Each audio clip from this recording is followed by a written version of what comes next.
tudo bem? Seja mais uma vez bem-vindo à última análise da Gazeta do Povo.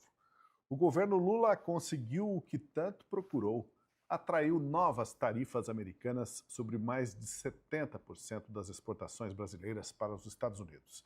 E a estratégia de confronto promete não parar. Em vez de buscar uma solução negociada, Lula decidiu retalhar os americanos numa escalada que pode trazer consequências graves para a economia do país. Empresários paulistas alertam que a política externa do Palácio do Planalto está destruindo relações comerciais construídas ao longo de mais de 200 anos com os Estados Unidos. Os próprios americanos acusam Lula de falta de boa-fé e de priorizar o ego pessoal em detrimento de um acordo que beneficiasse o Brasil. Enquanto isso, o presidente aposta no discurso da soberania nacional e tenta jogar a culpa em quem ele sempre tenta jogar, na família Bolsonaro. Esse é o ponto de partida da última análise de hoje. Vamos entender até onde vai o custo desse embate, quem paga a conta e por que o governo insiste em jogar contra o próprio país. Fique com a gente. Deixe o seu like, compartilhe o conteúdo e inscreva-se no canal da Gazeta do Povo. Eu saúdo aqui ao meu lado o Francisco Scorsin. Salve, Scorsin, tudo bem? Salve, Tosi, colegas, toda a audiência, tudo tranquilo. Olá, Fabi Barroso. Tudo bem, Fabi? Bem-vinda. Boa noite, Scorsin, Tosi, boa noite também, Enio. Boa noite a todos aqui da nossa audiência. E o nosso convidado de Portugal, o Enio Viterbo. Tudo bem, Enio? Tudo certo? Tudo bem, Tosi? Boa noite a todos, boa noite, Fabi, boa noite, Scorsin, boa noite à nossa audiência. Bom, começamos aí o programa agora com o trecho de uma nota da Federação das Indústrias do Estado de São Paulo, o estado que concentra 1/3 de toda a riqueza produzida no Brasil. A Fiesp lamentou a aplicação de tarifas de 25% sobre mais de 70% das exportações do Brasil para os Estados Unidos. E não teve receio de apontar os culpados por isso. Veja só o que diz a nota da indústria de São Paulo. Em um momento de extrema sensibilidade econômica mundial, a opção do governo brasileiro por ruídos diplomáticos desnecessários, críticas personalistas, discursos eleitorais e desalinhamento político com Washington acabou por minar vínculos construídos ao longo de mais de 200 anos de cooperação bilateral. A retaliação comercial poderia ter sido evitada com uma condução técnica e pragmática. Bem, parece que tudo que não houve antes de a gente desembocar, antes de chegarmos a essas novas tarifas, foi a tal condução técnica e pragmática por parte do governo brasileiro. E aí, Chico, dá para dizer que o governo Lula colhe o que semeou, né, com muito afinco, apesar disso trazer consequências pesadas, penosas para todos nós brasileiros? Está colhendo exatamente isso, né? O que semeou. Eu acho que a novidade que aparece agora é essa nota dura e muito clara da Fiesp, que é simbólica, me parece, de talvez todo o empresariado brasileiro, não apenas os da indústria, né? Mas também financeiro, etc. e tal. No qual não se deixaram levar agora por uma retórica, vamos dizer assim, polarizada entre Lula e Bolsonaro, né? Só para usar os dois nomes para simbolizar esses dois campos políticos que estão verdadeiramente na disputa para a eleição nesse ano. Se a gente comparar a reação da Fiesp e de outras entidades quando do primeiro tarifaço lá no ano passado, quando o Donald Trump faz a carta, né? E foi uma carta que surpreendeu todo mundo, né? Deixou todo mundo meio atônito, né? Em relação à mistura de temas, né? De fatos, de situações no mesmo bolo, né? Então a gente tinha lá o Eduardo Bolsonaro, que estava lá fazendo um lobby político, pedindo sanções em função do STF, da censura, a lei Magnitsky e tudo mais. Isso era uma coisa, né? A outra era a dimensão das relações geopolíticas dos Estados Unidos, que o Donald Trump vem tentando realinhar através da imposição de tarifas para boa parte dos países do mundo, e o Brasil vinha escapando, né? Ficando quietinho, a gente estava meio que escapando de tudo isso. Mas naquela carta o Donald Trump juntou essas duas coisas e tornou-as aparentemente uma só. E naquele momento, né, os próprios bolsonaros não sabiam exatamente se comemoravam, mas ao mesmo tempo tinha que defender o Brasil, porque não fazia sentido, né, a junção das duas coisas numa coisa só.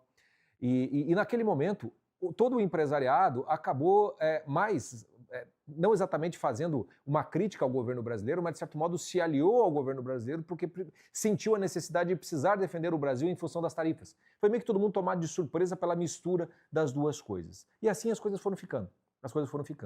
Até chegar agora a esse novo tarifaço, que embora tenha sido anunciado essa investigação lá no ano passado, né, nesse bolo misturado, o fato é que a questão da Magnitsky, as sanções, a questão do STF foi ficando dissociado aos poucos.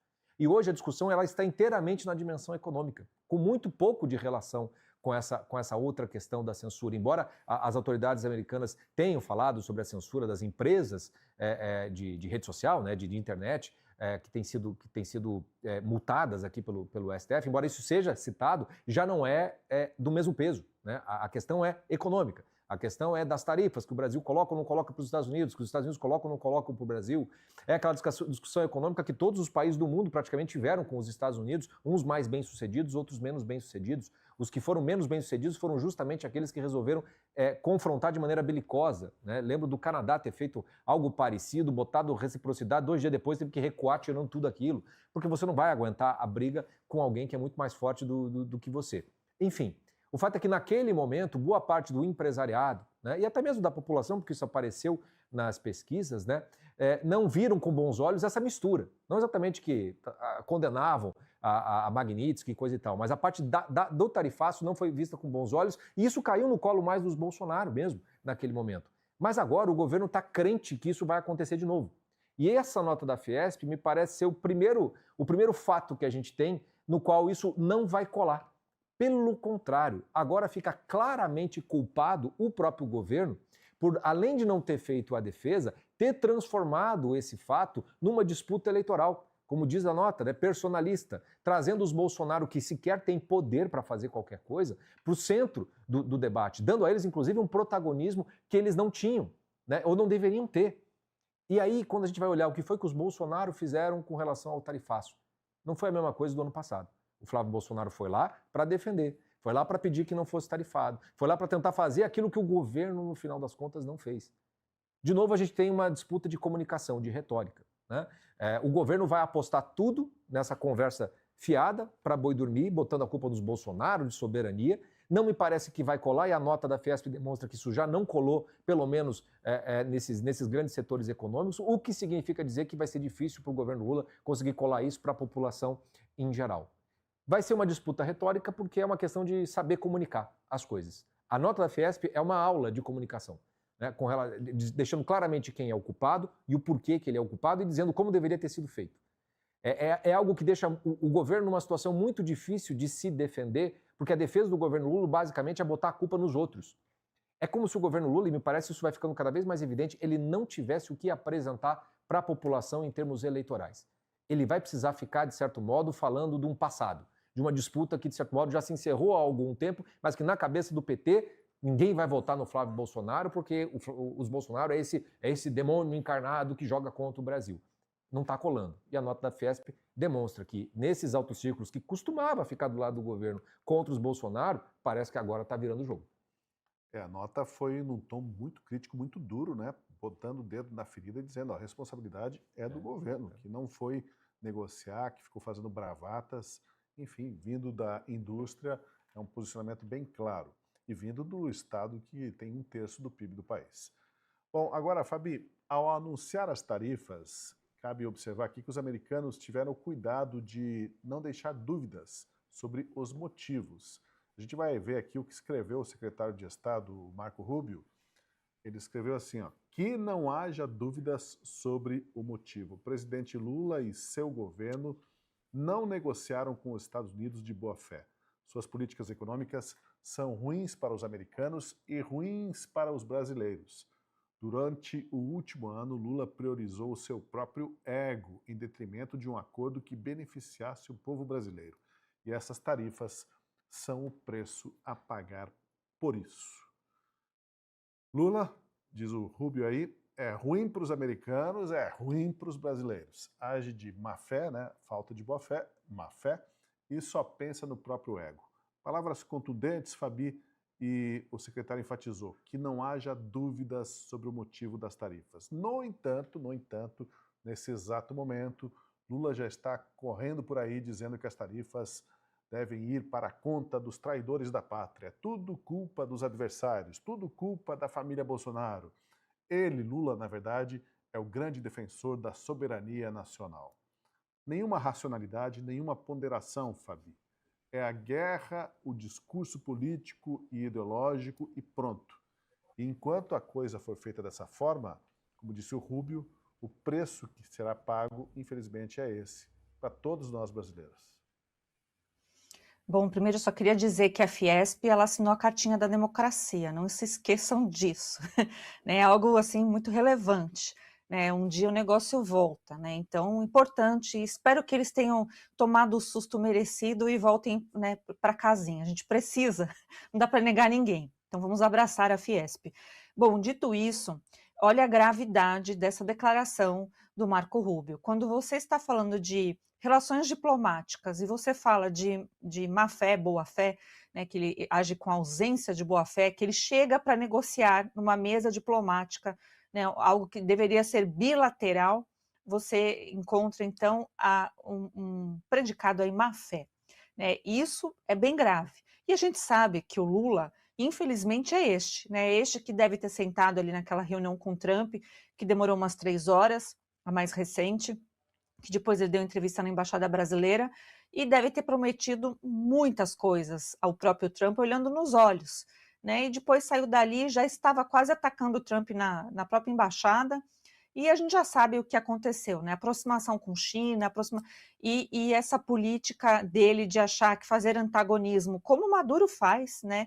Fez na Venezuela, como é o regime chavista, essa coisa anti-Yankee, né, de querer falar de soberania, querer falar de democracia, quando a gente tem tarifas impostas pela inaptidão, né, do Lula, do governo Lula, e do cuidado que ele deveria ter tido com questões aí primordiais, como disse o Marco Rubio, aos brasileiros, acima de tudo, né, e posteriormente aos americanos. Também é o que o Marco Rubio fala de ego, né, que ele olhou somente para ele, né, é algo também bem grave, mas que também a gente vê que o Lula é exatamente esse. Infelizmente, são vários anos que o Lula está à frente do poder e a gente já viu, essa não será a primeira, mas eu espero que seja a última vez, né, de algo tão grande que o Lula tenha participado, priorizando somente os seus próprios interesses. E seus próprios interesses, assim como disse a Fiesp, agora vamos juntar com a comunicação aí da Fiesp, dizendo que teve ruído, né, diplomático, e olha, ego, má-fé, ruído diplomático, né, que o Lula só pensou na questão eleitoral e que não se olhou para as questões técnicas. E aí a gente tem a USTR, né, o departamento lá americano, também frisando as motivações, né, que são meramente políticas, as motivações que estão se falando. Por exemplo, por mais que sejam técnicas, né, teria que ser resolvida na esfera política, e o agente político que estava para resolver isso teve má fé, teve um ego maior do que o próprio país que ele deveria representar. Então a gente tem lá, eles foram elencando, mas a primeira, logo de caras que eles elencaram, foi justamente em relação à censura no Brasil, às ordens indevidas dadas pelo judiciário, né, pelo senhor ministro Alexandre de Moraes, às Big Techs, e depois ele vai elencando, fala do PIX, aí vai falando aquele julgamento mesmo, aquela investigação da seção 301. Mas o que é importante aqui, que em nenhum momento se voltou atrás. Então, o que nós temos hoje é uma lista de exceções, e aí a Fiesp tem razão. Se tivéssemos um corpo mais técnico e uma vontade política do nosso governo atual em negociar para que houvesse mais exceções, para que, por exemplo, o setor de calçados, que está sofrendo demais com a vinda da China para o mercado nacional e que está entrando com calçados num preço muito menor do que a fabricação nacional, e não tem, né, vai perder mercado nos Estados Unidos, e alguns deles, no momento, só importam para os Estados Unidos, vai ter vão fechar essas empresas. Então, daria para ter negociado, né? Eu sei que esse setor mandou emissário, mas daria para ter colocado as prioridades de setores que não vão aguentar esse tarifaço de 25%, lembrando que também tem a outra taxa que pode ser ainda colocada para nós em relação ao trabalho escravo, que é de mais 12,5%. Então, o Brasil ficará com 37,5% provavelmente. Lembrando que aí desses 12,5%, são vários países, né, que vão ter essa taxa, mas os 25% ficou somente para o Brasil. Então, isso é importante porque, em relação ao mercado, a competição, né, que pode ser suprido por outros mercados, está jogando o Brasil para a cova, né? Então, é muito importante a gente lembrar disso. Talvez os efeitos não sejam sentidos logo na sequência, né? É dito que, inclusive, o brasileiro não vai sentir, mas é preciso dizer aqui o que disse o governo americano, literalmente, não somente na pessoa do Marco Rubio. A gente teve, né, outros agentes que disseram mesmo que o Lula está se afastando, um anão diplomático, e que ele realmente, né, pensou somente em si. E aí a gente precisa pensar em eleições, viu, pessoal? Espero que as pessoas que estão nos escutando pensem bastante nisso. Olha, em resposta aí ao Marco Rubio, o ministro das Relações Exteriores, o Mauro Vieira, deu entrevista hoje e disse que as declarações do americano são inaceitáveis e ofensivas ao povo e ao governo brasileiros. O Vieira disse que o Rubio ataca de forma grosseira e arrogante o chefe de Estado de um país amigo. Bom, Enio, o Mauro Vieira agora vem chamar os americanos de amigos, muito amigos, país amigo. Como é que pode atacar um chefe de Estado de um país amigo? Não tem se comportado como um país amigo, né? E está recebendo um tratamento agora digno de quem desafia os americanos, como é o caso de vários caudilhos, vários outros regimes ditatoriais e esquerdistas que acabam comprando briga gratuitamente com os americanos. Chamou atenção, particularmente a mim, assim, essa história do Mauro... o Mauro Mendes, como é que é? Mendes, né? Mauro Vieira. Vieira, Mauro Vieira, os Mauros, sobrenome. O Mauro Vieira sair com essa conversa de país amigo. O que o Lula menos fez nesse tempo aí foi acenar ou se portar como verdadeiramente país amigo, né? Ele chamou essa tarifa, fez por onde chegar a uma tarifa de novo sobre o Brasil. Enio, qual a tua análise? Tozi, eu ia destacar justamente isso, né?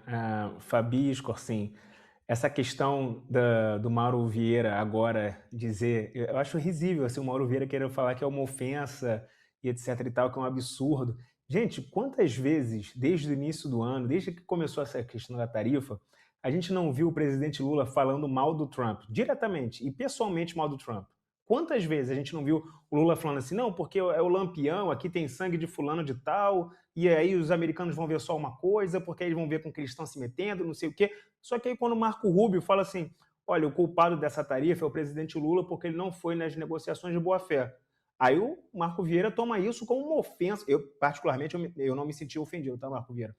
Mas o Marco Vieira toma isso como uma ofensa ao chefe de Estado de outro país, etc e tal. Mas o Lula estava fazendo o que esse tempo todo?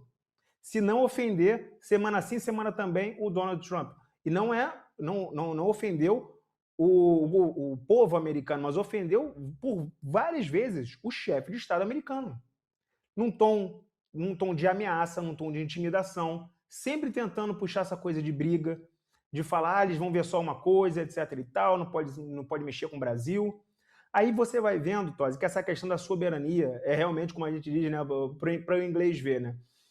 Eu observei hoje uma entrevista do ex-diretor-geral da OMC, se não me engano, Roberto Azevedo, e ele disse que conversou com os americanos, que conversou nas conversas que ele teve com os americanos, o número de vezes, né, que surgiu a história do PIX foi 0. Não sou eu que estou falando isso, procurem, ex-diretor-geral da OMC, disse que conversou com os americanos, e essa questão do PIX, essa preocupação do PIX acabar, etc e tal, é inexistente. Ou seja, isso é muito mais um discurso vazio de soberania que o presidente Lula tenta emplacar porque não tem condição de evitar essa questão da tarifa. Não foi para a mesa de negociações, como o Marco Rubio disse, de boa fé. E aí tem que vir com essa história de vai acabar com o PIX, não sei o quê. O ex-diretor-geral da OMC disse com todas as letras, falei com os americanos e essa questão é inexistente. O máximo que acontece é que quando ele, o próprio ex-diretor, puxou o assunto, foi uma preocupação com a administração do PIX.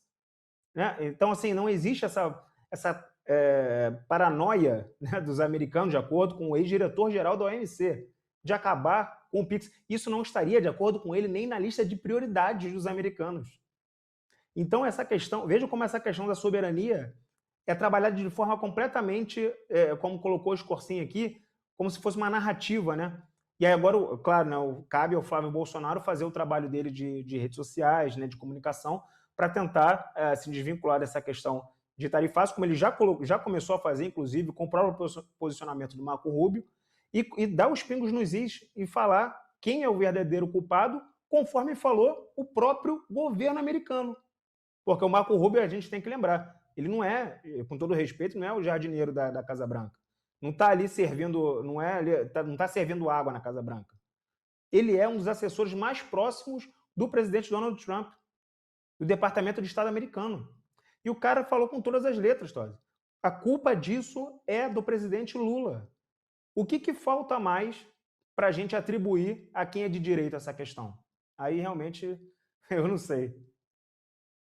Pois é, você fez menção aí do número de provocações que Lula tem feito, né? Em seguida, dia sim, dia não, ao Trump. Pois isso foi contabilizado, viu? Tá aí, ó. Ele já fez 62 críticas ao Trump, menções diretas negativas para o republicano em 3 anos e meio de mandato. E nesse mesmo período, desde que está em seu novo governo, Trump fez apenas 11 menções a Lula. Então, de 62 a 11. De um lado, parece que a gente tem claramente aí uma comadre que não consegue parar de falar mal da outra, né? 6 vezes mais menções. Deu no que deu. Agora, as provocações do Lula ao Trump, né, como alguém que fazia de tudo para chamar as tarifas, não pararam nem na véspera da decisão do Departamento de Comércio americano.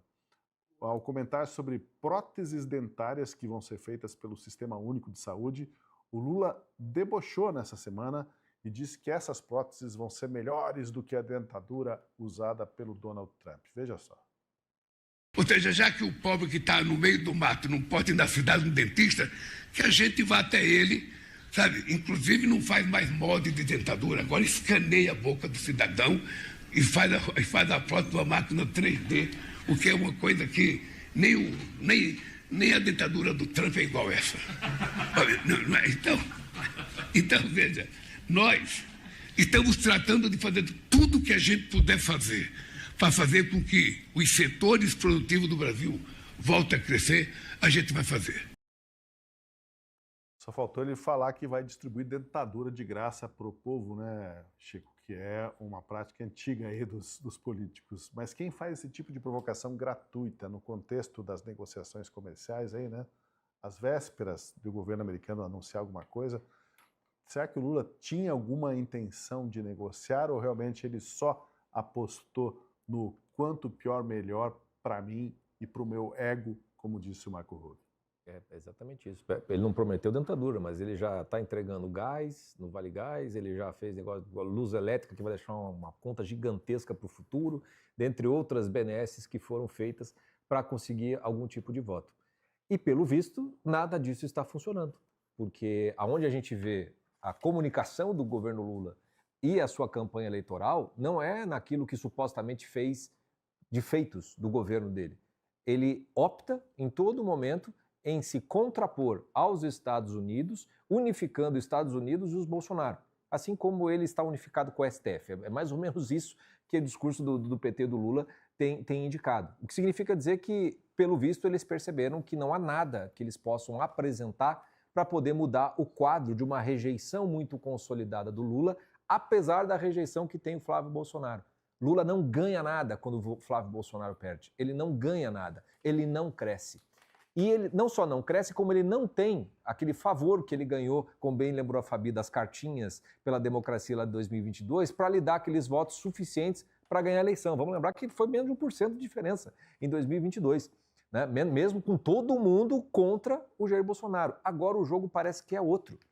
Os próprios candidatos já não são favoráveis ao Lula, ainda que tenha alguns que vão tentar se manter meio isentos e imparciais no segundo turno. Boa parte dos seus eleitores, muito provavelmente, não vão pensar no favorecimento do candidato que votaram, vão pensar no que seria menos pior para o Brasil, do ponto de vista deles, né? E vão acabar votando contra o Lula. Tem algo que de todas essas espumas que a gente vê, da retórica, do você gostar ou não gostar, é a do frigir dos ovos Para o eleitor mais pobre, o que ele consegue colocar na geladeira é muito mais decisivo. Se ele consegue comprar um celular e sair na rua, é muito mais decisivo. Mais ainda para a classe da elite financeira e elite política, né? O país precisa de um mínimo de estabilidade econômica, precisa de condições para poder crescer, para poder gerar lucro para todo mundo. E é uma questão de, se você deixar de lado, né, o teu nojo estético com relação aos Bolsonaro, com relação ao que quer que seja, e você olhar para a realidade do que faz o governo do PT, o buraco que enfiou o país nas contas públicas e a briga inútil, né, porque inútil e vai ser contra nós, com os Estados Unidos.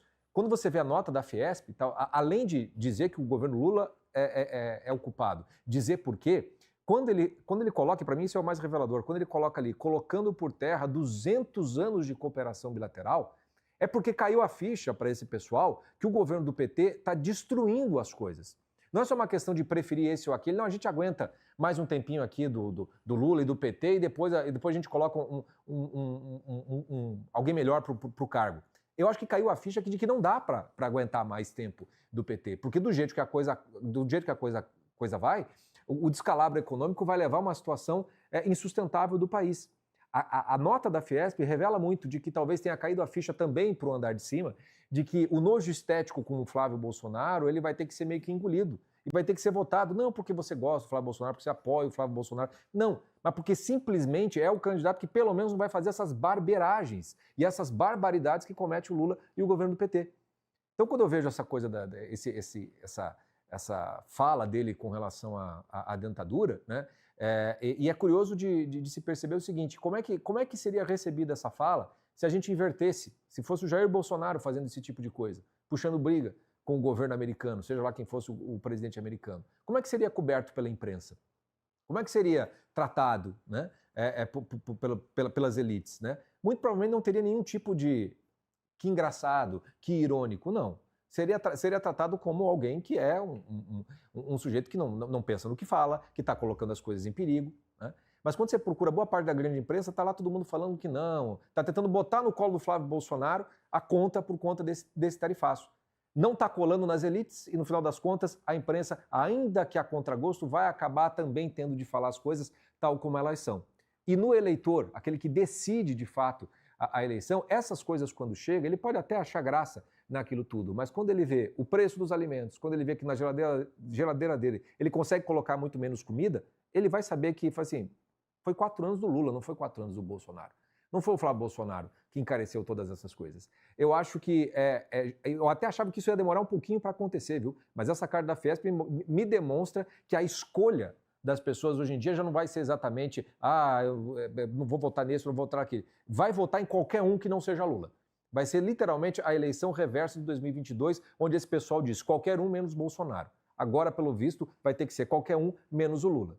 Esse qualquer um só pode ser o Flávio Bolsonaro. Bom, nunca é demais lembrar que todo esse embate com o governo Trump e o imbróglio das tarifas começou numa reação dos americanos, do presidente americano, ao que ele chamou de caça às bruxas desencadeada aqui no Brasil por Alexandre de Moraes contra a família Bolsonaro e contra políticos e influenciadores de direita. Há um ano, vejam só, há um ano, no dia 7 de julho de 2025, Trump disse numa publicação que acompanhava muito de perto essa caça às bruxas contra Bolsonaro, a família e os apoiadores. 2 dias depois, ele impôs tarifa adicional de 50% sobre produtos brasileiros e justificou da seguinte forma: deixem em paz o ex-grande presidente do Brasil. Isso é caça às bruxas. A maneira como o Brasil tem tratado o ex-presidente Bolsonaro é uma desgraça internacional. Esse julgamento não deveria estar acontecendo. Trata-se de uma caça às bruxas que deve acabar imediatamente. Pois veja, isso foi há praticamente um ano, pouquinho mais. Depois disso, a perseguição continuou e Bolsonaro acabou sendo condenado pelo STF. Agora, ao apontar os motivos para a reimposição da tarifa de 25% aos produtos brasileiros, o Departamento de Comércio americano voltou a enfatizar o peso de Alexandre de Moraes e da perseguição judicial nesta decisão. Veja lá, comércio digital. Tribunais brasileiros emitiram ordens secretas dirigidas a empresas de tecnologia dos Estados Unidos, incluindo o X, Meta e Google, para remover certos conteúdos políticos suspender contas pertencentes a residentes dos Estados Unidos e proibir as plataformas de divulgar essas ordens aos proprietários dos perfis. Para forçar o cumprimento, tribunais brasileiros também submeteram empresas de tecnologia dos Estados Unidos a multas diárias por não conformidade ou exigiram que elas cessassem operações no Brasil. Diante desse contexto, dá para concluir que se não tivesse ocorrido, Fabi, o julgamento de Araque do Jair Bolsonaro e as condenações em massa do 8 de janeiro, talvez as tarifas americanas nem existissem. Afinal, tudo começou, né, segundo Trump, por causa daquela caça às bruxas. Isso serve como uma lição para todos nós e na política, para os brasileiros, de que uma fala desleixada, uma fala provocadora, um ataque gratuito, ele acaba cobrando o seu preço, se não no curto, no médio, no longo prazo, mas o preço vem, como alertou Marco Rubio. E pior de tudo que a caça às bruxas continua.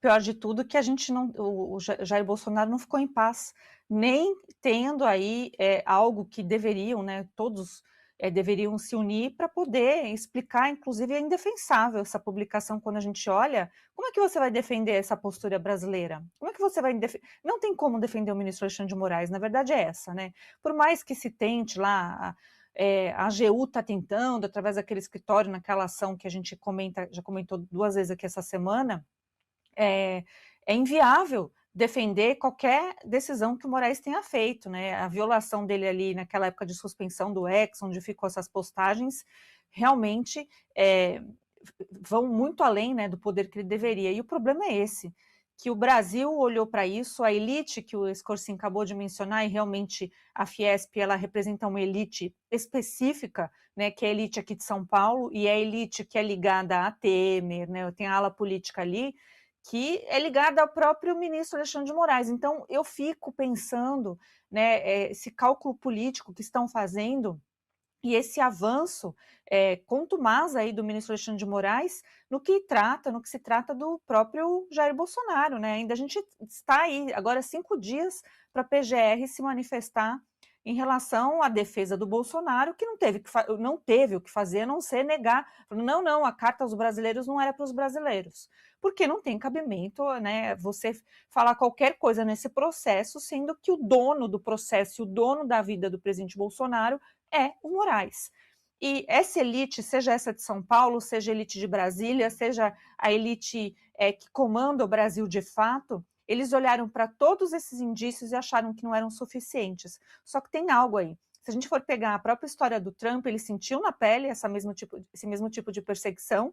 E o Marco Rubio, que agora o governo Lula está culpando diretamente, né, como se não fosse uma ação do Trump, mas fosse uma ação exclusiva do Marco Rubio, também tem uma história de ditaduras de esquerda que alteraram a rota da família dele, né? Então, eles sabem muito bem e sabem que o último estágio para que isso aqui vire uma ditadura é justamente essa, quando você perde a legitimidade e a separação dos poderes.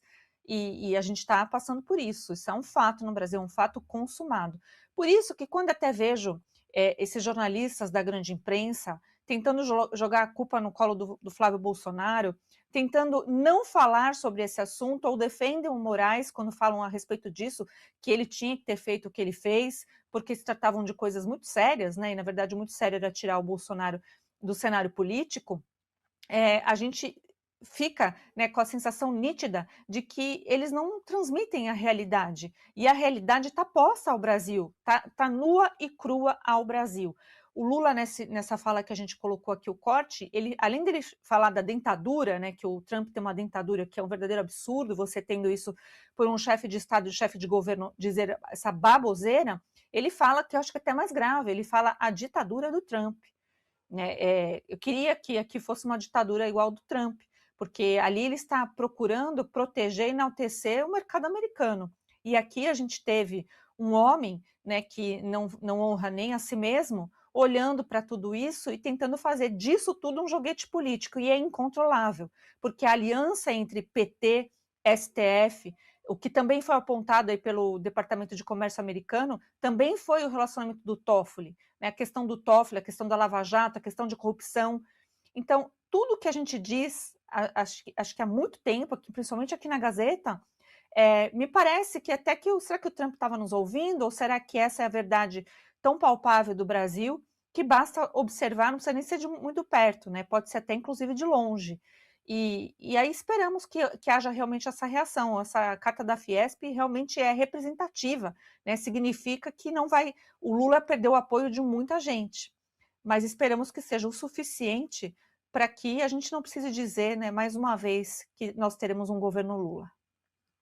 E como a gente mostrou ali na manifestação do Departamento de Comércio americano, né, eles apontaram que um dos motivos fundamentais para essas sanções está na perseguição judicial a empresas americanas no Brasil, nas ordens de censura, na invasão da jurisdição americana com ordens secretas, etc. e tal. Aí o STF reagiu, decidiu responder e emitiu uma nota. Veja, o Fachin que está viajando agora para fora e o Moraes vai ficar à frente do STF até o final do mês, mas ainda foi o Fachin que assinou, porque seria mais esquisito ainda se o Moraes assinasse. Assinou uma nota dizendo que as decisões do STF são públicas, fundamentadas, submetidas unicamente ao império da Constituição e das leis brasileiras. E agora, veja só, dentro dessa corte, né, tem o Alexandre de Moraes que andou dando ordens ilegais, secretas, para derrubar postagens, para vedar o discurso de americanos em solo americano, por isso está respondendo como réu lá. E daí essa mesma corte afirma o seguinte, olha só, Enio, como é irônico até. O respeito à independência judicial é parâmetro incontornável a orientar também as relações entre Estados soberanos e entre suas instituições. O STF respeita a autonomia das instituições de todas as nações e espera igual respeito às instituições na República do Brasil.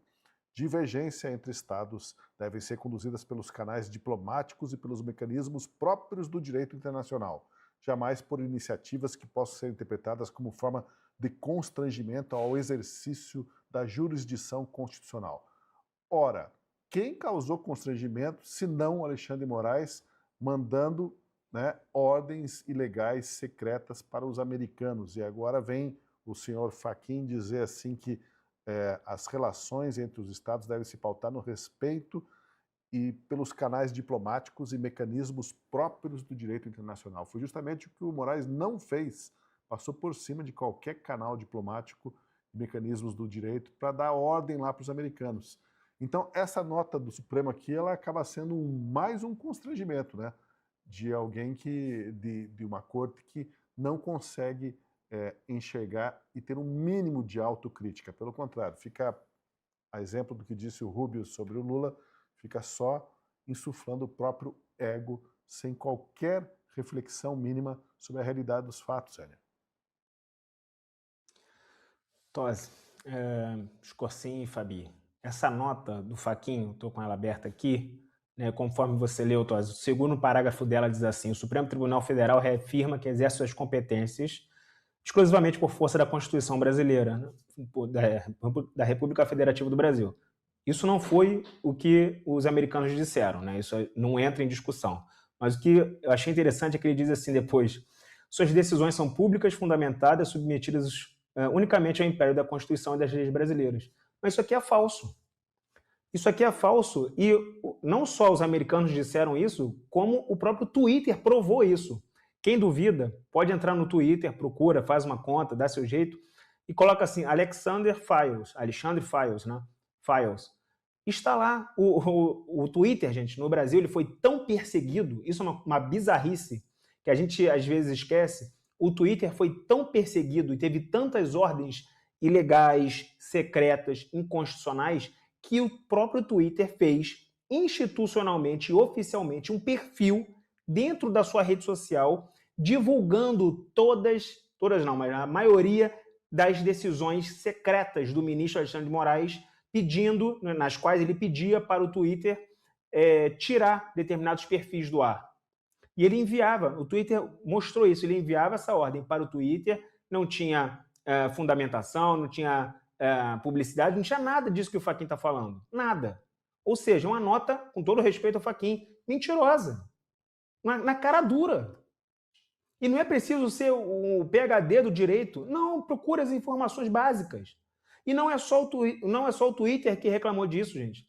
Não é só uma invenção do Elon Musk, que inclusive a gente tem que lembrar aqui, estava sendo investigado pelo Supremo Tribunal Federal, inquérito, se eu não me engano, 4957, até pouco tempo atrás. E aí o ministro Alexandre teve que arquivar o inquérito porque viu que não tinha como fazer nada contra o Elon Musk, né? Não tinha competência, não tinha um fato, não tinha nada, teve que arquivar, mas tem a mania de ficar abrindo inquérito à torta e à direita. E aí volto, não foi só o Twitter que fez isso. A Rumble, gente. A Rumble recebeu um e-mail, essas ordens foram enviadas por e-mail, por isso que quando o Fachin diz, não, mas isso aí é só sobre as leis brasileiras e etc e tal, isso é mentira. O ministro Alexandre de Moraes, ao invés de procurar os mecanismos oficiais de cooperação internacional, mandar a questão para o governo americano, intimar a Rumble, etc e tal, ele sabia que isso ia demorar muito, então ele mandou diretamente para a sede da empresa nos Estados Unidos uma ordem do Supremo Tribunal Federal por e-mail para tirar perfis, não da Rumble no Brasil, para tirar do ar perfis, e quem disse isso foi o governo americano e a própria Rumble, perfis de pessoas residentes nos Estados Unidos, de cidadãos americanos, inclusive. Então veja como a nota não tem nem pé nem cabeça. O pior é quando a gente lembra que o mesmo tribunal que agora está falando de relações internacionais, que agora está falando porque a gente não pode ter pressão externa, etc. e tal, está sendo desmoralizado quase toda semana na jurisdição, em jurisdições estrangeiras, por culpa exclusiva do ministro Alexandre de Moraes. Então já teve esculhambação da Espanha, a gente lembra, até pouco tempo atrás, se não me engano, da Itália, no caso da Carla Zambelli, que disse, do próprio Estados Unidos.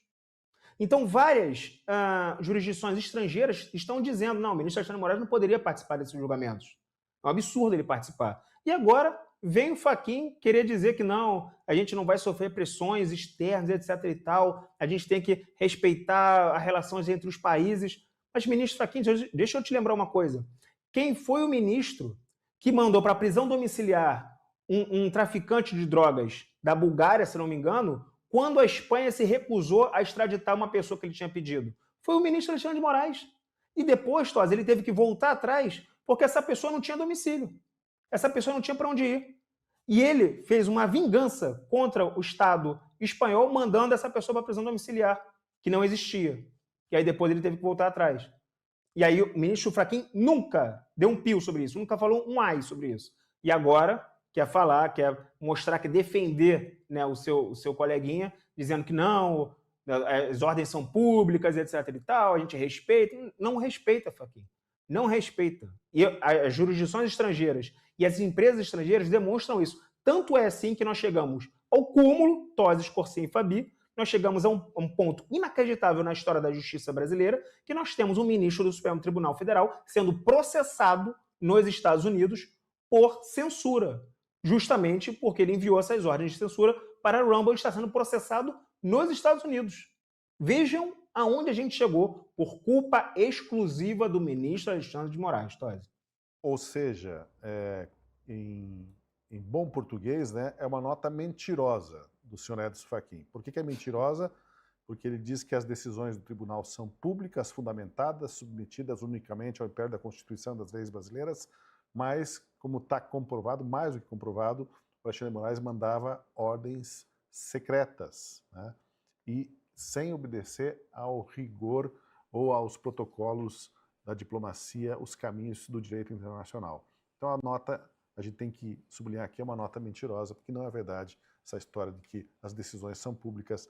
Moraes, sim, deu ordens secretas e ainda cobrando das empresas que elas não divulgassem, né? Derruba o perfil de fulano, mas não divulgue que foi eu que mandei.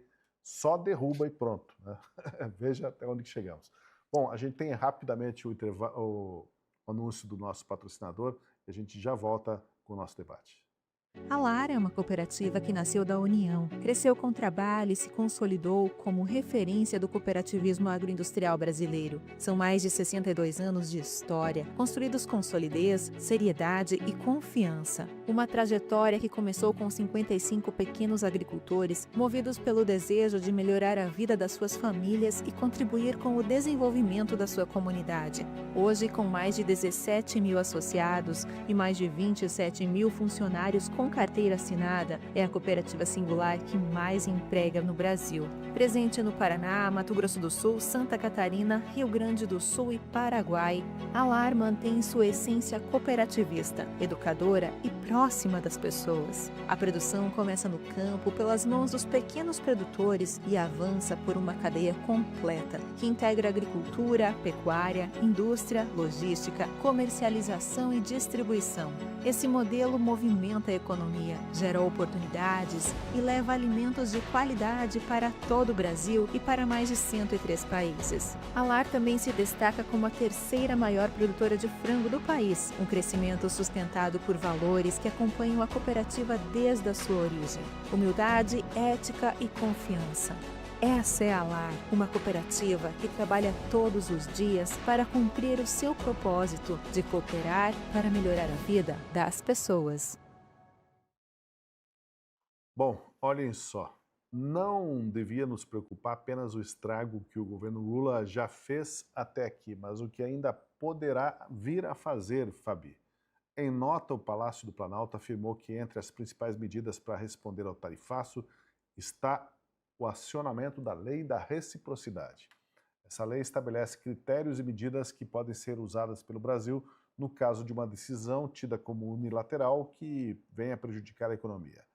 Só que, Fabiana, ao elevar o tom nessa discussão, o governo pode acabar trazendo mais consequências ruins para a nossa economia. Até agora, apenas grandes economias do mundo ousaram enfrentar as tarifas americanas com contra-tarifas. A China, a União Europeia, em alguns momentos, e o Canadá retaliaram, aplicando sobretaxas aos produtos importados dos Estados Unidos. E mesmo assim, saíram chamuscados desse embate. O Reino Unido, que também foi taxado pelos americanos no ano passado, procurou um caminho diferente da União Europeia, foi mais pragmático e focou na diplomacia, mesmo com um governo de esquerda e bastante crítico a Trump. E assim os ingleses conseguiram evitar a guerra tarifária, não retaliaram e tiveram sucesso reduzindo os impactos aí na economia. Já o Brasil não tem nem de longe, né, a robustez da economia da China para dizer assim, vamos peitar o governo Trump, vamos aplicar represálias ou a reciprocidade. Se o governo Lula, Fabi, resolver aumentar a aposta e retalhar, a gente aguenta uma guerra comercial, o que está ruim pode piorar, o fundo do poço tem mais um puxadinho para baixo ainda? A gente tem que rir, não é mesmo? Nem a China aguentou, a China voltou atrás, né? Não deu para a China. Eu não sei o que tem, bom, a gente sabe o que tem, né, na cabeça maluca do Lula e seus ministros, porque hoje a coletiva da tarde foi um show de horror. Tínhamos Mauro Vieira falando, tínhamos o Galípolo falando do Pix, falando coisas que não refletem a realidade. Todo mundo defende o Pix, aqui não tem quem não defenda, né? Mas essa questão que a gente vai ter que olhar e vai ter que perceber, né, de que não tem como aplicar a lei de reciprocidade. Aliás, essa lei, quando o ano passado ela foi aprovada, eu fui uma das grandes críticas, porque, obviamente, você concentra poder discricionário para o poder executivo, que não dá para tirar da conta que é o Lula, e infelizmente corre-se o risco de ter mais ainda 4 anos do Lula, e imagina ter essa discricionariedade num momento tão delicado que está o mundo, né? Então, realmente foi aprovado por unanimidade. Eu ainda me pergunto como é que esse Congresso Nacional de vez em quando faz essas coisas, de vez em quando não, sempre, né? Sempre faz essas coisas, de vez em quando acerta, é o oposto.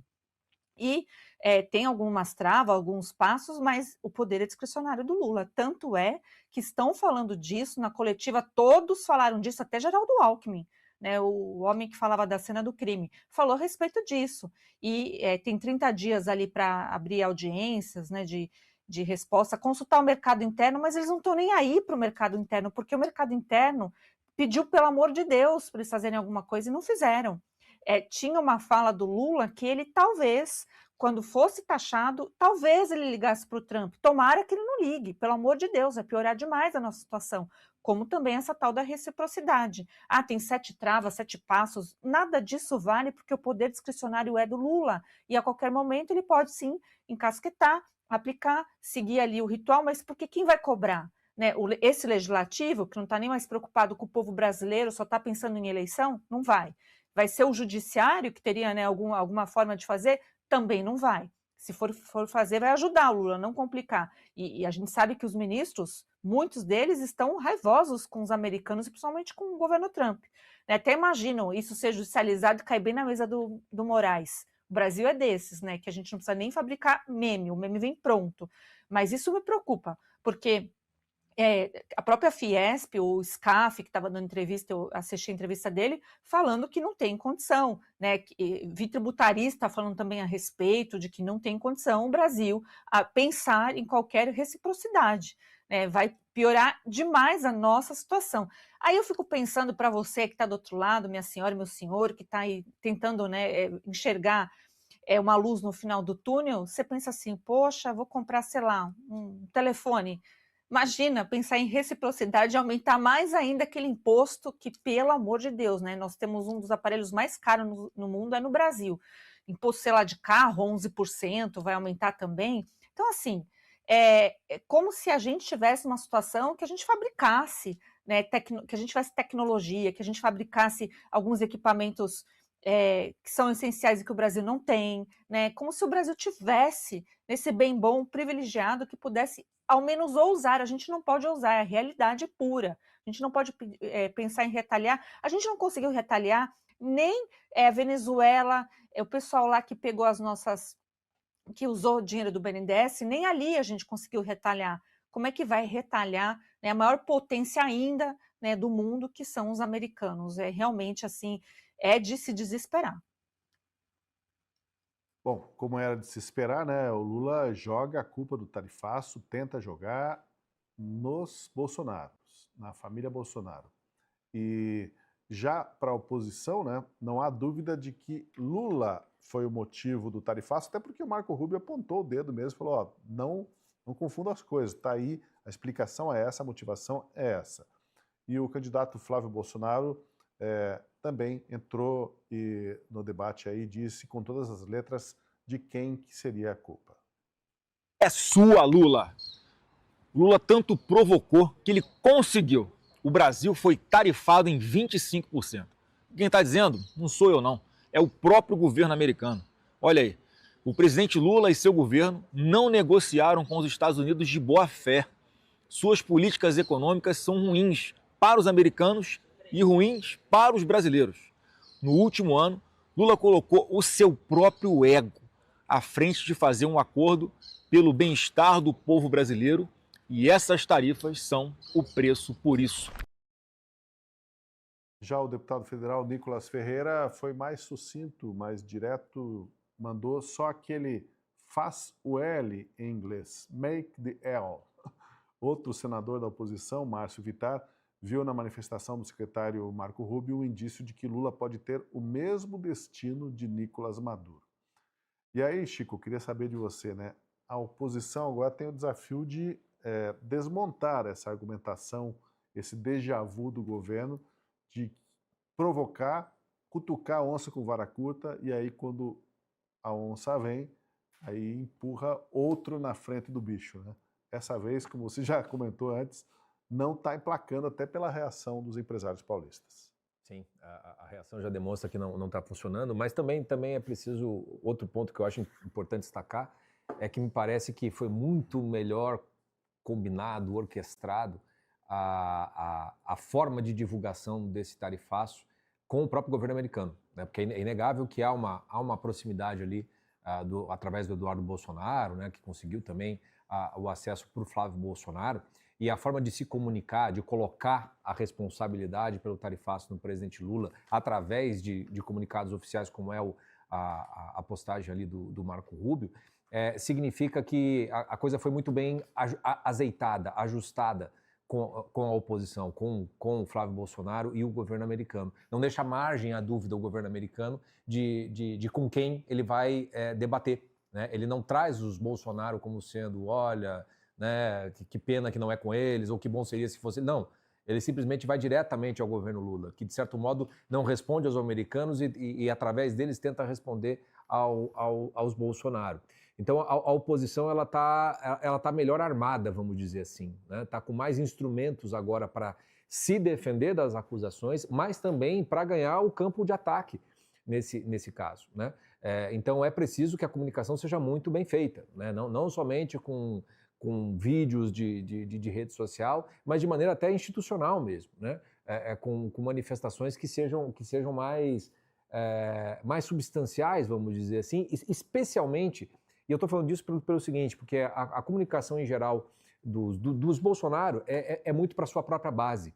E assim como o Lula sabe que ele precisa de votos de pessoas que o odeiam, que não gostam dele, também os Bolsonaro precisam dos votos daqueles que não votariam neles em nenhuma outra circunstância, que também tem uma rejeição muito grande. Não estou dizendo que eu gosto ou desgosto de qualquer um dos dois. É um fato que a rejeição é muito maior do que a intenção de voto para ambos os candidatos. As rejeições são sempre maiores dos dois. E por isso mesmo, eles precisam conquistar um voto que não é um voto que lhe é favorável, digamos assim, mas que é mais contrário ao outro. Então, o tipo de comunicação voltada para um público que não é a sua base, né, é fundamental para você ganhar um pouco mais de voto nesse momento. Então, por exemplo, uma nota como a Fiesp fez, seria uma nota que perfeitamente caberia de maneira institucional pela campanha do Flávio Bolsonaro.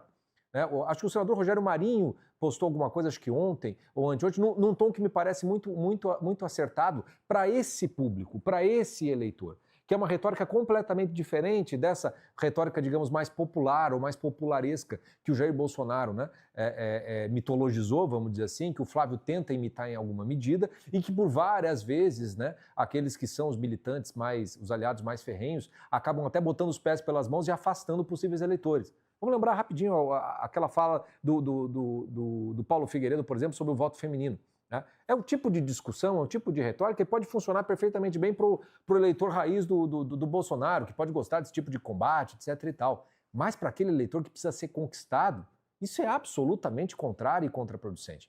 Não à toa que a campanha tentou se afastar do Figueiredo, que foi até afastado de quando o Flávio foi lá para fazer a defesa. Não porque não gosta do Figueiredo, não porque sejam contrários a ele, mas porque sabe o quão tóxico pode ser esse tipo de retórica para um público que esse tipo de coisa o afasta.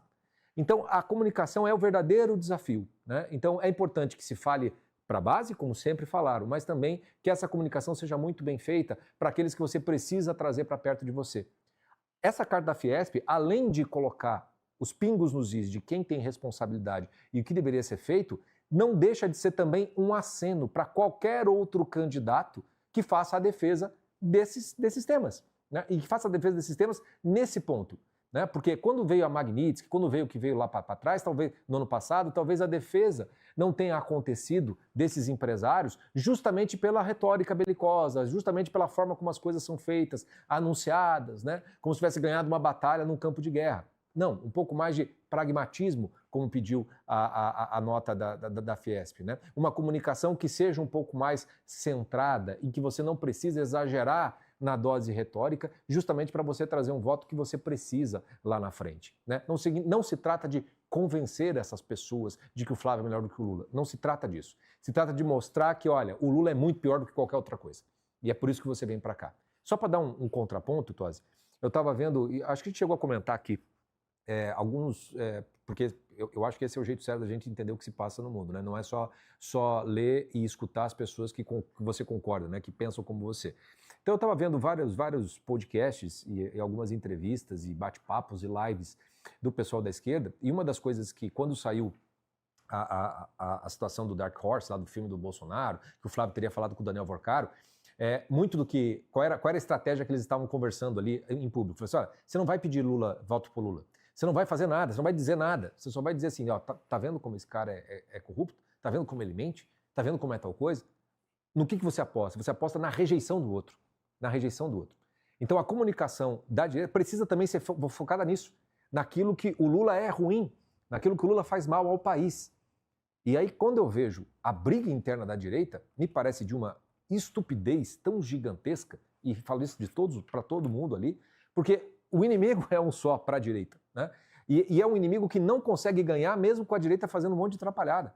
A rejeição é muito grande. Se você souber dosar a forma de se comunicar com o eleitor que você precisa conquistar, não apenas aquele que já é seu, eu acho que essa vai ser o diferencial na eleição futura, né? A manifestação do Nicolas, por exemplo, né? O Make the L, né? Mas o Nicolas não precisava, por exemplo, ter repostado o Rodrigo Constantino, que está no centro das desavenças da direita. Podia perfeitamente ter feito o Make the L com a postagem do Marco Rubio, por exemplo. Estou dizendo que está errado, está certo. Estou dizendo assim, é preciso desarmar-se dentro da direita, de todos os lados, de parar com as cutucadinhas, de parar com as briguinhas, de parar com as indiretas, de parar de se achar o dono da bola, de ser o ombudsman da direita. Tem muita gente que se acha muito dono da direita nesse contexto. E, na verdade, todo mundo vai acabar votando para o mesmo candidato. Talvez porque não se gostem, mas porque odeio muito mais o outro lado.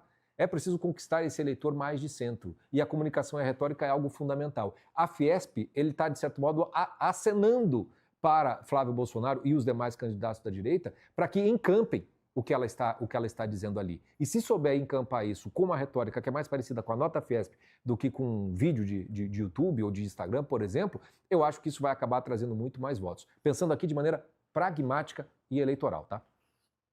Pois é.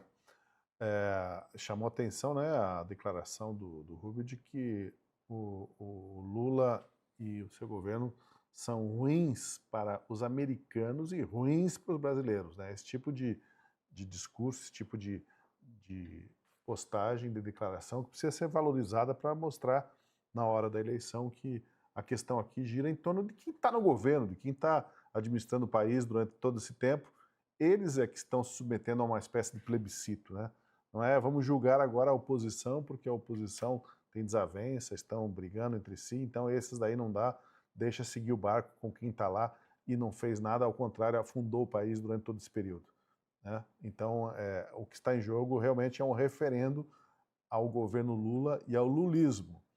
Bom, ainda na repercussão dessas novas tarifas, o pré-candidato a presidente, o Ronaldo Caiado, também se manifestou e culpou a polarização política pelo tarifaço. Segundo Caiado, o mais triste, diz ele, Lula não tem capacidade para dialogar e o outro candidato está preocupado com a eleição, não com o Brasil. A polarização está saindo muito cara para as famílias e para o país. Bom, o Caiado está no direito dele de falar mal da polarização como se estivesse afetando alguma coisa aí. Mas as perspectivas para o Caiado não são fáceis, não, Enio, porque a essa altura do campeonato está com 3, 4% de intenções de voto, para quem quer ser alternativa, é complicado. Então, provavelmente o Caiado vai estar, daqui a 3 meses, se houver segundo turno, no sentido assim de ele não deve passar o segundo turno, é o que indicam as pesquisas, mas enfim, vai que surpreende, mas ele vai estar, imaginamos que ele vai estar numa posição anti-Lula, né? Então, nesse momento do jogo, é normal esse tipo de discurso. Mas é difícil, né, para o Caiado é difícil convencer alguém de que é a polarização que está levando a situações como essa de tarifaço. Não tem nada a ver com a oposição, isso aí tem a ver com um governo que afronta e que desafia o governo americano, e os americanos deixaram isso claro. Tosi, sobre a possibilidade do Caiado estar no segundo turno daqui a algum tempo, realmente seria uma reviravolta inacreditável na política brasileira, nunca antes vista. Duvido muito que ele vá sair dos seus 3% para os 40 e tal, duvido. Mas, assim, sobre essa tese da polarização do Caiado, eu também discordo, porque o próprio Marco Rubio, né, repito, do Departamento lá de Estado americano, ele não diz, isso foi culpa da oposição e do presidente Lula. Isso foi culpa do PL e do PT. Ele não fala isso. E aí que está o erro do Ronaldo Caiado. O Marco Rubio, né, do governo americano, é muito claro em dizer que isso foi culpa do presidente Lula, que não entrou nas negociações de boa-fé. Então, quando ele cita a possibilidade disso ser, da oposição ter uma parcela de culpa, na minha opinião, um pouco até de desonestidade intelectual, porque ele deixa de apontar isso, inclusive. Deixa de apontar qual foi a conduta ali da oposição, né, no sentido de ter parcela de culpa nesse tarifaço imposto pelo governo americano.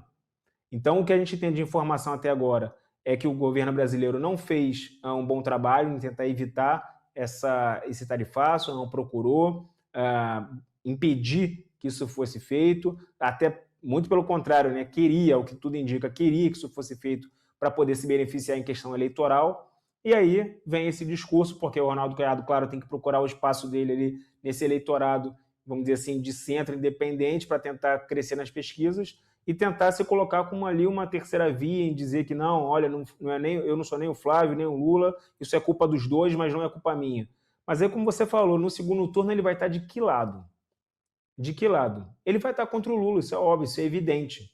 Então, se ele não quer, né, numa estratégia basicamente eleitoral aqui, né, simplista, se ele não quer que o Lula ganhe, na minha concepção, ele não pode voltar os canhões dele contra também o lado que possivelmente, com todo respeito ao Ronaldo Caiado, que não está com seus 30 e poucos por cento, está com seus, sei lá, 3, 4%, não pode voltar esses canhões aí, porque ele não deixa de ser um político popular no estado dele, contra o político de oposição que tem mais chance de ser vitorioso contra o Luiz Inácio Lula da Silva, que é o Flávio Bolsonaro, Tosi. Bom, vamos lá. As tarifas de 25% sobre os produtos brasileiros que entrarem nos Estados Unidos só vão começar a valer daqui a uma semana, mas os impactos já começam a ser medidos, mensurados pelos setores atingidos. Os setores que mais devem ser impactados nessas primeiras análises seriam os de manufaturados, que têm as suas cadeias ajustadas ao mercado norte-americano. Esses setores incluem móveis, calçados, peças para equipamentos, bens de consumo, que levaram anos, Scorsin, para se consolidar como fornecedores no mercado americano e podem perder essa posição agora de uma hora para outra. E eu destaco aqui, por exemplo, a situação até que foi alvo de uma análise aqui no Estadão, que os clusters industriais do interior de Santa Catarina, Paraná e a Serra Gaúcha, onde as empresas se especializaram e construíram essas linhas de exportação para os Estados Unidos durante anos e anos, né? Ali tem fábricas de móveis, têxteis, equipamentos, calçados. Calçado é muito... Então, né? uma E, de empresa repente, toda uma linha de comércio que fica ameaçada ou fica bastante comprometida, né? Então, quando o governo desdenha, dá de ombros, dando a entender que não, o Brasil já não depende tanto dos americanos, o nosso comércio, se eles representavam 12% até o ano passado, agora 9%, então a China dá conta disso. Não é bem assim, né? Tem lugares que podem sofrer muito as consequências de repente, da noite para o dia, não perderem a competitividade. Sim, desde o ano passado, né, quando houve um tarifaço que até pegou mais produtos, né, depois foram sendo isentados, tirados da lista, você já tinha um impacto muito grande em alguns setores que exportavam muito para os Estados Unidos, né? Embora no conjunto total das exportações não seja um número significativo em termos de PIB brasileiro, né, a perda não seja, no geral, muito considerável, mas são setores inteiros que serão muito afetados, né, com milhares de empregos sendo perdidos, com várias cidades e várias regiões perdendo potencial econômico. Então, e isso tudo é um efeito dominó, né? E às vezes uma progressão geométrica, né? Você, não, só está caindo 2% ali do PIB, de tal coisa e tudo mais, né? Mas não se percebe o quanto isso vai corroendo também tudo que está em volta, né? E que sustenta também, ou até que esses setores acabam sustentando do que está em volta. O que eu vejo dos analistas em economia dizendo é que o impacto no PIB acaba não sendo tão significativo, muito em função do protecionismo brasileiro. O Brasil é muito fechado economicamente falando. O conjunto de exportações para os Estados Unidos poderia ser infinitamente maior se a gente tivesse muito menos tarifas. E nisso os americanos têm razão, nós somos muito fechados, nós tarifamos muito os americanos. O governo Lula tenta se defender colocando uma porcentagem pequena, mas é uma porcentagem de média da quantidade de tarifas que tem. Quando você vai nas tarifas específicas, é um número muito absurdo e muito maior do que se imagina. Então o Brasil é muito fechado. Esse muito fechado significa que a gente acaba sofrendo menos do que sofreria se fosse mais aberto. Mas não significa que nós estamos protegidos. Significa que a gente é muito pobre. Porque justamente porque a gente não se abre, a gente acaba não crescendo, não enriquecendo economicamente falando. E aí, quando você é muito protegido, em termos de país, isso tem um impacto menor no PIB, mas esses setores são atacados, são atingidos de uma maneira que pode ser do coração mesmo, de não darem conta. Desde o ano passado, eu sei desses setores estão tentando procurar mercados alternativos para aquilo que era exportado para os Estados Unidos, né? Tentando na Europa, tentando na Ásia, tentando na África. Alguns já conseguiram abrir algumas linhas, mas ainda assim é muito pouco e ainda não substitui aquilo que se vendia para o mercado americano. Que vamos lembrar de novo, é a principal economia e o principal mercado do mundo inteiro. Não tem nenhuma economia que consiga brigar com os Estados Unidos nessa brincadeira de tarifa.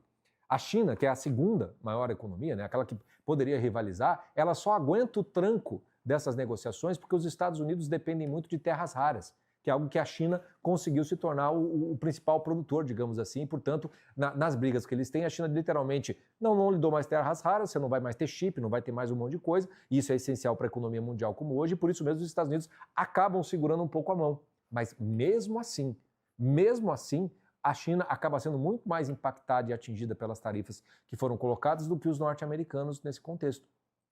E o Brasil recebe taxação de tudo quanto é lado também, né? A China também bota lá 35% em vários produtos nossos, mas que isso não é falado, né? Não é tratado pelo governo brasileiro como se fosse um ataque à nossa soberania. Esses setores, literalmente, eu sinto que eles ficaram meio que sem pai nem mãe. Porque você pode ter uma Fiesp da vida, você pode ter as entidades do setor defendendo, mas você não tem o governo defendendo. E nesse caso aqui se trata de comércio exterior. É comércio e negociação que tem que acontecer entre governo com governo. As entidades, as grandes empresas, elas podem tentar participar do processo, mas não tem condição de fazer grande mudança. Basta lembrar que nessa discussão da seção 301 lá, quem defendeu o Brasil, por exemplo, foi a Coca-Cola, né? Foi empresas multinacionais norte-americanas que sabem que perdem muito mais do que ganham com essas tarifas de lado a lado. Mas qual foi o efeito disso com relação ao governo americano? Nenhum, absolutamente nenhum. E por que não tem efeito? Porque essas negociações têm de ser feitas de governo com governo. E é por isso que o Marco Rubio diz, o governo americano coloca assim, o Brasil não quer negociar. O Brasil não só não quer negociar, como ainda fica provocando. Né? Como diz o Tosi sempre aqui, quer bancar o galinho garnizé. Mas é fácil bancar o galinho garnizé quando não é você que vai pro forno, né? Ser fritado como franga passarinho, né? Nessas coisas. Esses setores que, embora no conjunto total da economia pode não fazer lá tanta diferença para o PIB geral do Brasil, são setores extremamente relevantes e alguns estados serão muito impactados por isso. Região Sudeste, região Sul, muito provavelmente vai sofrer, vai sangrar muita coisa e não vai ser somente em essas áreas, porque nos lugares onde eles estão, nas cidades onde esses complexos foram construídos, como disse o Tosi, você tem toda uma economia que gira em torno dessas coisas também. Os empregos que se perdem ali vão ser afetados também nos empregos em torno disso tudo, né? Ou seja, o brasileiro vai ficar mais pobre. Bom, o secretário de Estado americano, o Marco Rubio, ele liderou hoje lá em Washington um encontro, um evento que reuniu representantes de mais de 60 países para discutir o tema ressurgimento do terrorismo político de esquerda. Lembrando que, inclusive, foi enviado um convite para o governo brasileiro, mas não há notícia de que tenha mandado nenhum representante.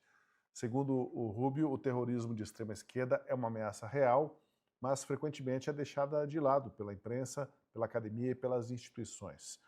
De acordo com ele, nós vivemos atualmente uma nova onda desse tipo de terrorismo. No ano passado, a violência de extrema esquerda saltou mais de 40% na Alemanha e na Grécia, 80% da violência radical é impulsionada por atores anarquistas e de extrema esquerda, dados nessa conferência. E o Rubio definiu o radicalismo de esquerda como uma revolta dos piores contra os melhores, movida por um ressentimento venenoso, disse ele, contra a civilização e contra a beleza. De fato, né, Enio, a gente vê em vários países, inclusive europeus, esse ressentimento esquerdista e essa raiva da civilização, raiva dos melhores, raiva do capitalismo ou de quem conquistou alguma coisa com muito empreendimento, com muito esforço, que são as premissas básicas do socialismo tão cultuado pela esquerda e aqui no Brasil pelo petismo, né? Tosi, essa questão do terrorismo de esquerda tem sido levantada, né, pelo governo dos Estados Unidos, principalmente por grupos autodenominados de Antifa, né, nos Estados Unidos, são supostamente grupos antifascistas, mas que na prática lá se comportam como grupos violentos, né, e radicais, fazem até enfrentamento com as instituições policiais, muitas vezes.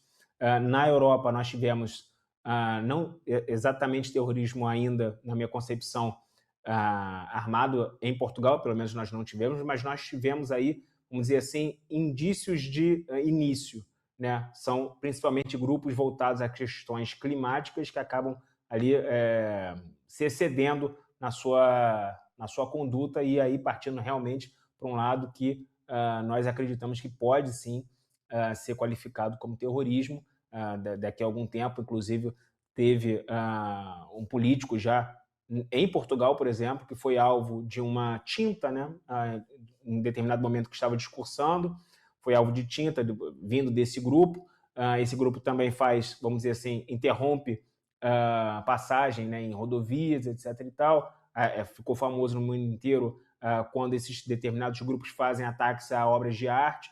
Então, nós não sabemos daqui para frente onde é que isso vai parar, mas, por exemplo, se essa pessoa quisesse alvejar esse político português, tinha alvejado tranquilamente, porque não estamos preparados ainda para o ressurgimento desse tipo de terrorismo doméstico vinculado à esquerda, né, Tosi? Mas, de fato, é uma preocupação nos Estados Unidos, devido a esse enfrentamento com instituições policiais lá, mas na Europa isso tem crescido, mas em virtude de uma outra, vamos dizer assim, uma outra concepção, um outro ramo, né, desse tipo de organização, que não é necessariamente vinculado àquela organização americana, mas que também demonstra já algum tipo de preocupação pelos riscos e pelas, vamos dizer assim, pelos obstáculos que eles podem causar à população local, como eu disse agora anteriormente, com esses exemplos que parecem pequenos agora, mas que daqui a algum tempo eles podem se tornar cada vez mais graves. Uma das propostas do governo americano é uma recompensa de até 10 milhões de dólares por informações que interrompam o financiamento desses grupos terroristas de esquerda, né? Um programa que se chama Rewards for Justice. Está aí as principais, uma estratégia para enfrentar esse tipo de situação defendida pelo governo americano. Mas agora, voltando aqui para a nossa realidade brasileira, veja só, assim é o Brasil. O senador Jacques Wagner, exatamente, aquele acusado de receber um apartamento de 2,5 milhões como propina no caso do Banco Master, além das viagens e de outros mimos, tudo de primeira classe, ele está agora sendo proclamado como motivo de grande orgulho para o PT. Isso mesmo, o presidente do Partido dos Trabalhadores, o Edinho Silva, disse hoje que Jacques Wagner é orgulho para todos nós do Brasil. Aspas dele, né? Veja o que mais ele disse. O tempo é o senhor da razão. Quem vai mostrar o que é justiça, o que é injustiça, não é a interpretação dos homens. Primeiro é a interpretação de Deus, depois é a interpretação da história. Eu quero dizer que tem um homem aqui nessa Bahia que é motivo de orgulho para todos nós do Brasil. E esse homem tem nome. É Jacques Wagner, disse ele para a militância lá na Bahia. Agora, discursinho, o tempo é senhor da razão. E veja como que os petistas atropelam o tempo nessa corrida aí para inocentar os seus parceiros, né? Em tempo recorde. Um dos caciques do petismo mais enrolado com o Banco Master, como Jacques Wagner, e está aí, já está sendo reabilitado antes mesmo de dar qualquer explicação.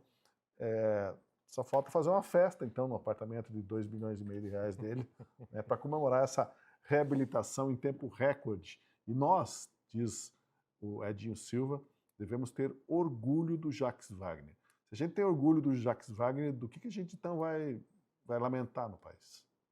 É déjà vu, né?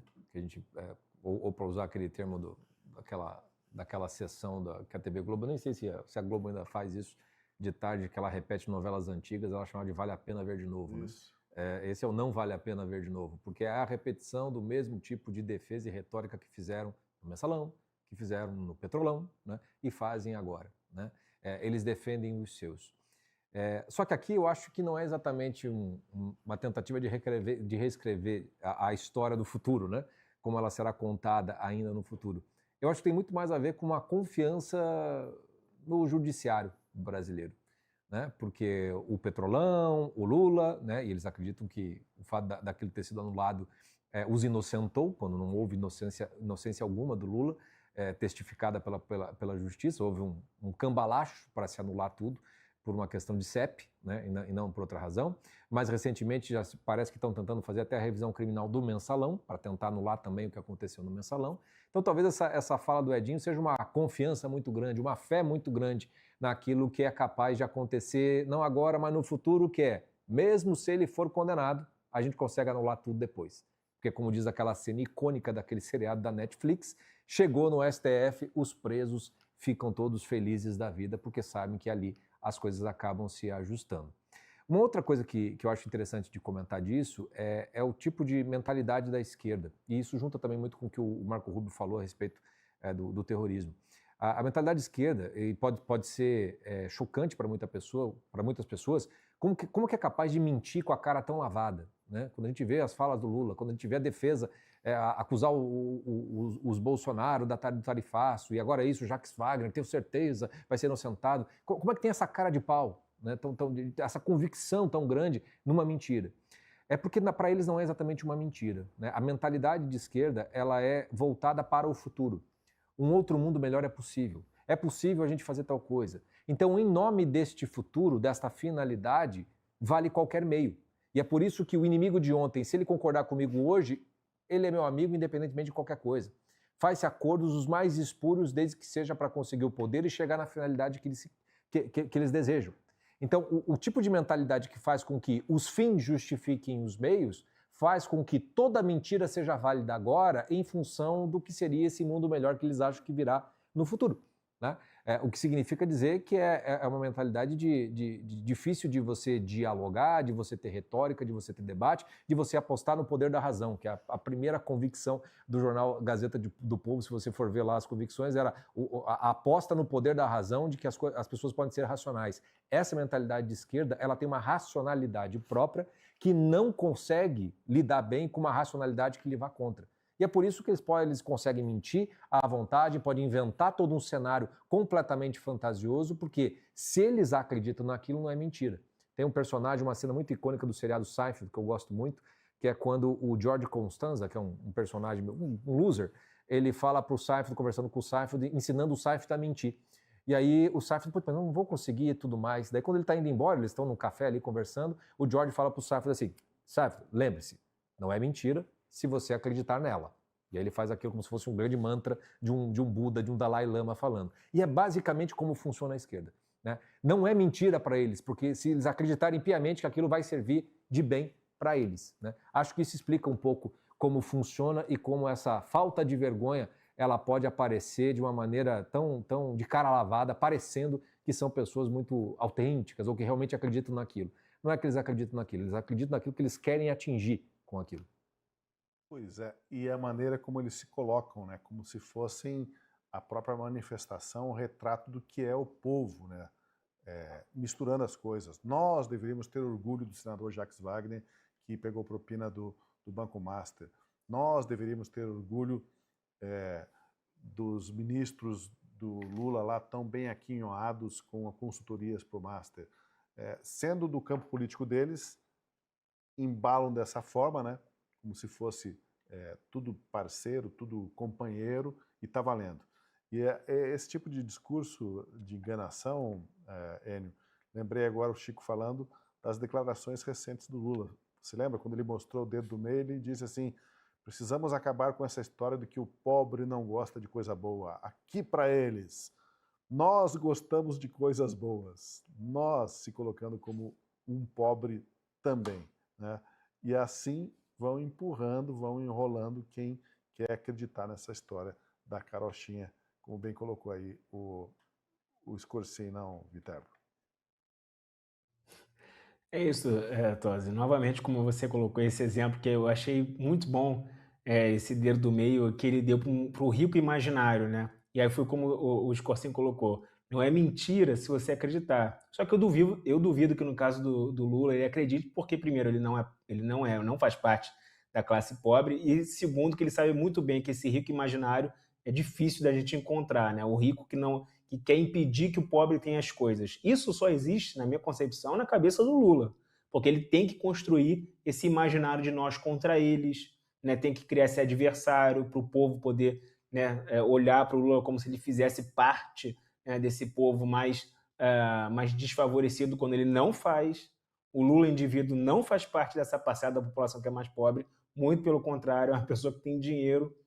Então ele tem que fazer essa construção narrativa, né, como é uma situação, como é apropriado à esquerda, de fazer essa construção imaginária, né, de uns contra os outros, para poder fazer essa disputa, né, para a gente poder viver nesse mundo de soma zero, onde se um ganha, o outro perde automaticamente.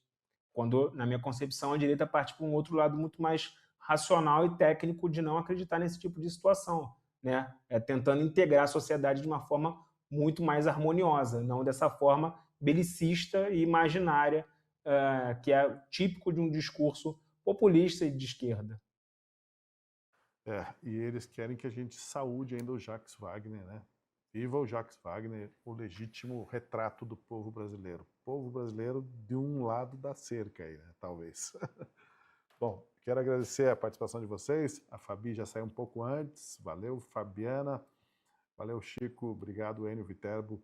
Obrigado aos espectadores. E fica aí o convite para que aproveitem e assinem agora a Gazeta do Povo. R$ 1,90 por mês.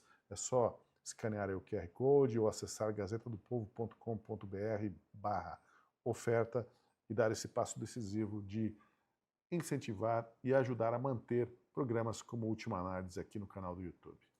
Muito obrigado a vocês todos. Até a nossa próxima conversa, o próximo encontro.